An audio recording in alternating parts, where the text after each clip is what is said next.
नमस्कार, मैं आस्था श्रीवास्तव और आप देख रहे हैं लोकनाथ। आइए डालते हैं आज की खास खबर पर नजर। मध्य प्रदेश सरकार द्वारा बुधवार को विधानसभा में प्रदेश का आम बजट प्रस्तुत किया गया। बजट से पहले लोगों ने प्रदेश सरकार से अपेक्षा की है कि बजट इस प्रकार तैयार किया गया हो कि महंगाई पर कंट्रोल हो सके।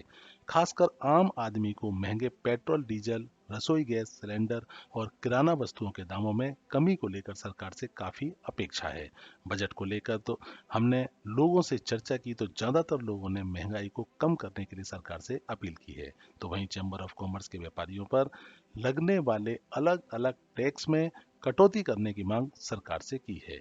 चैम्बर ऑफ कॉमर्स ग्वालियर के अध्यक्ष प्रवीण अग्रवाल का कहना है कि चैम्बर ऑफ कॉमर्स ने बजट को लेकर महत्वपूर्ण सुझाव भी सरकार को दिए हैं। देखना यह होगा सरकार उन सुझावों पर कितना अमल करती है। इसमें व्यापारियों पर प्रोफेशनल टैक्स कम करने और कलेक्टर गाइडलाइन की नियमावलियों में सुधार की जरूरत है। सर, बजट पे महंगाई तो क्या है, काफ़ी है। बस यही सोच रहा हूँ कि पेट्रोल वगैरह थोड़ा सा कम हो जाए, रेट वगैरह कम हो जाए, उसके डीजल का भी थोड़ा सा कम हो जाए तो फ़र्क पड़ेगा काफ़ी मेरे हिसाब से। तो क्या नाम है आपका? ब्रिजेन जैन। बजट पे देखिए, मध्य प्रदेश सरकार का जो बजट आ रहा है, Madhya Pradesh chamber of commerce द्वारा उसके लिए प्री बजट सजेशंस भेजे गए हैं और उसकी कॉपी मुख्यमंत्री जी को भी भेजी गई है और उम्मीद है कि उस बजट में मुख्यमंत्री जी हमारी चैम्बर ऑफ कॉमर्स की मांग पर विचार करेंगे। इसके अंतर्गत सबसे पहली मांग हमारी ये है कि व्यापारियों से प्रोफेशनल टैक्स हटना चाहिए, क्योंकि व्यापारियों के ऊपर वैसे ही इतने टैक्स हैं, तो फिर प्रोफेशनल टैक्स प्रोफेशनल पे होना चाहिए, व्यापारी पे नहीं होना चाहिए। ये पहली डिमांड है। दूसरी डिमांड ये है कि जो कलेक्टर गाइडलाइन है वो मॉर्गेज की दृष्टि में या अन्य कई दृष्टि में हमारे मध्य प्रदेश में बहुत ज़्यादा है, जिससे औद्योगिक विकास पिछड़ रहा है। तो उसका समीपवर्ती प्रदेशों की तुलना में हमारे यहाँ की कलेक्टर गाइडलाइन प्रतिस्पर्धात्मक होना चाहिए। तीसरी हमारी डिमांड है कि जब सेल टैक्स विक्रय कर लागू था तो बहुत सारे लोगों ने उस समय एफडी जमा करनी होती थी और एफडी जमा करने के बाद रजिस्ट्रेशन होता था। अब सेल टैक्स के बाद वेट आया और वेट के बाद अब जीएसटी आ गया। वो एफडी अभी तक जमा है, वो ना सरकार के काम की हैं और व्यापारी के काम आ नहीं रही है, तो वो सारी एफडी भी वापस की जाए। इसके साथ पेट्रोल डीजल के ऊपर जो वेट टैक्स है वो समीपवर्ती प्रदेशों की तुलना में अधिक है, इसलिए यूपी और मध्य प्रदेश के अंदर बहुत बड़ा अंतर है, जिससे हमारे पेट्रोल पंप के व्यवसायी भी प्रभावित होते हैं और आम जन भी बहुत प्रभावित हो रहा है।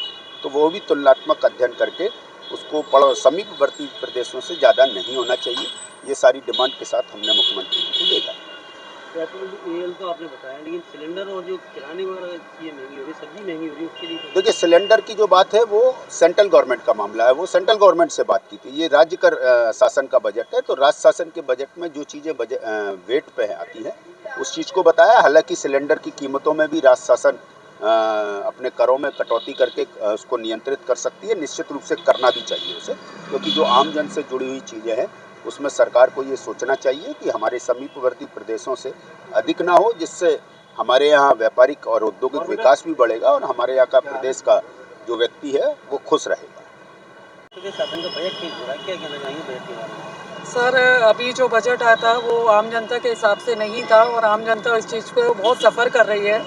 बड़े अधिकारी, बड़े लोगों के लिए आम बजट से कोई मतलब नहीं होता, लेकिन एक आम जनता को लेकर अगर हम बजट बनाएंगे तो उससे एक आम जनता का भी भला होगा। सरकार को इस तरफ बिल्कुल ध्यान देना चाहिए। जिस तरह पेट्रोल के, गैस के और ये अन्य सब्जी वगैरह के जो दाम बढ़े, इससे आम जनता का जो रहन सहन की व्यवस्था है वो थोड़ी अस्त व्यस्त हो गई है।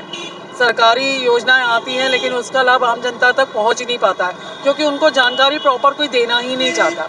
वो सिर्फ चक्कर लगाते हैं, उन्हें जो जानकारी मिलनी चाहिए वो प्रॉपर नहीं मिल पाती। सर, ऐसे ही वीडियोस को देखने के लिए आप हमारे YouTube चैनल को सब्सक्राइब करें। साथ ही हमारे सोशल मीडिया हैंडल्स जैसे कि Instagram और Facebook को भी आप फॉलो कर सकते हैं।